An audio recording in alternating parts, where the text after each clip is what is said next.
हमारे साथ बातचीत करने के लिए सैयद तहसीन अहमद मौजूद हैं। आज सोशलिस्ट पार्टी का यहाँ पे दिल्ली में अधिवेशन हुआ है दिल्ली प्रदेश की तरफ से, जिसके आप अध्यक्ष हैं। कांग्रेस पार्टी के कई सारे दिग्गज नेता यहाँ पर मौजूद थे। कांग्रेस पार्टी को खासतौर से इंडिया अलायंस को कहा जाए, अनकंडीशनल सपोर्ट की बात हुई है।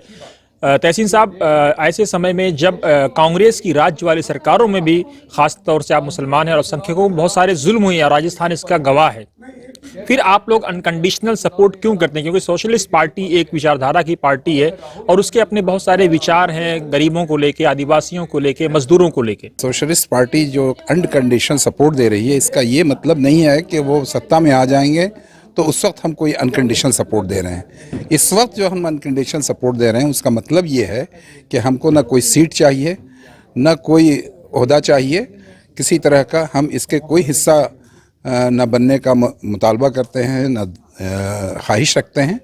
हम ये चाहते हैं कि एक जो फाशिस्ट हुकूमत है उसको उखाड़ फेंकें, यहाँ से निकाल बाहर करें और उसके लिए जो इंडिया गठबंधन है उसको लाएं, उसको सपोर्ट करें। इसके अलावा अभी हमारे पास कोई ऐसा ऑप्शन नहीं है कि जो बीजेपी को हरा सके, तो इसलिए हम लोग इंडिया को सपोर्ट कर रहे हैं।